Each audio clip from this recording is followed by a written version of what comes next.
ഞാൻ പറഞ്ഞതെന്താ വെച്ചാൽ നിങ്ങൾക്ക് ഓരോരുത്തർക്കും ഓൺ ഫാക്ടറി ഇല്ലാതെ എങ്ങനെ ഇതുപോലുള്ളൊരു ഗ്ലോബൽ ബ്രാൻഡിൻ്റെ ഓണറാകാമെന്ന്. ബിസിനസ് മെൻറ്റാലിറ്റി ഉള്ള എല്ലാവർക്കും ഉള്ളൊരു സ്വപ്നമാണ് ഒരു ഗ്ലോബൽ ബ്രാൻഡ് ആകാമെന്നുള്ളത്. പ്രത്യേകിച്ചും ടയോട്ടെ, ടെസ്ലെ, നൈക്ക്, ആപ്പിൾ ഇതൊക്കെ കേൾക്കുമ്പോൾ അതിൻ്റെയൊക്കെ ഒരു ബ്രാൻഡ് ഓണർ ആകുക എന്നൊക്കെ ഒന്ന് സങ്കല്പിച്ച് നോക്കുക. ആർക്കാണെങ്കിലും ഒരു ത്രില്ല് കിട്ടുന്ന ഒരു സാധനമാണല്ലോ.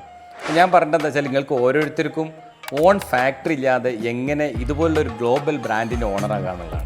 ഇത്തരം ഗ്ലോബൽ ബ്രാൻഡുകളൊന്നും അവർക്ക് സ്വന്തമായ മാനുഫാക്ചറിങ് യൂണിറ്റോ ഫാക്ടറിയോ എല്ലാ സെറ്റപ്പും ഉണ്ടായിട്ടല്ല ഒരു ഗ്ലോബൽ ലെവലിലേക്ക് വളർന്നിട്ടുള്ളത്. അപ്പോൾ ഇതിൻ്റെ ഒരു ടിപ്പ് എന്താ വെച്ചാൽ നിങ്ങൾക്ക് ODM രീതിയിലോ OEM രീതിയിലോ നിങ്ങളുടെ പ്രൊഡക്റ്റ് ലോഞ്ച് ചെയ്ത് അതിൻ്റെ പ്രോസസ്സിങ് നടത്താവുന്നതാണ്.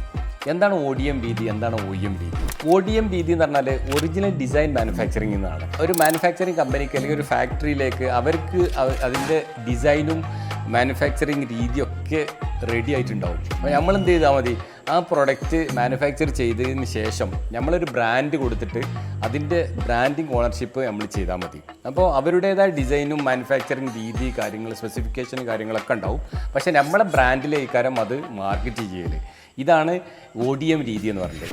മറ്റൊന്നുള്ളത് OEM രീതിയാണ്. ഒറിജിനൽ എക്യുപ്മെൻറ്റ് മാനുഫാക്ചറിങ് ആണ്. നമുക്ക് നമ്മുടേതായ ഡിസൈൻ സ്പെസിഫിക്കേഷൻ ഉണ്ട്, നമ്മുടേതായ പാക്കിംഗ് രീതി ഉണ്ട്, നമ്മുടേതായ പ്രൊഡക്റ്റ് മാനുഫാക്ചറിങ് ഗൈഡ് ലൈൻ ഉണ്ട്. ഇതൊക്കെ നമ്മളുടേതായ ഓൺ ഉണ്ട്. പക്ഷേ അത് നമ്മൾ പ്രൊഡക്റ്റ് ചെയ്യാൻ വേണ്ടി അല്ലെങ്കിൽ ഫാക്ടറിയിൽ നമുക്കത് മാനുഫാക്ചർ ചെയ്യാൻ വേണ്ടി കൊടുക്കുകയാണ്. നമ്മൾ പറഞ്ഞ അതേ രീതിയിൽ മാനുഫാക്ചർ ചെയ്ത് തരുന്ന രീതിയാണ് വേണ്ടത്. അതാണ് ശരിക്കും ആപ്പിളിൻ്റെ പോലത്തെ കമ്പനികൾ ചെയ്യുന്നത്. അപ്പോൾ ഈ രണ്ട് രീതിയിൽ ഏതെങ്കിലും ഒന്ന് നമ്മൾക്ക് തിരഞ്ഞെടുത്ത് നമ്മൾക്ക് ഓൺ ബ്രാൻഡാക്കി ഗ്ലോബൽ രീതിയിലേക്ക് നമ്മൾക്ക് പ്രൊഡക്റ്റിനെ ലോഞ്ച് ചെയ്യാവുന്നതാണ്. അപ്പോൾ ഇതിൽ പുതിയ സ്റ്റാർട്ടപ്പുകളൊക്കെ ആണെന്നുണ്ടെങ്കിൽ ODM രീതിയിലും വെൽ സെറ്റിൽഡായ ഒരു അവസ്ഥയിലാണെന്നുണ്ടെങ്കിൽ OEM രീതിയിലും പ്രൊഡക്റ്റുകൾ സെല്ല് ചെയ്യാവുന്നതാണ്. For more details do contact ഗോഹ.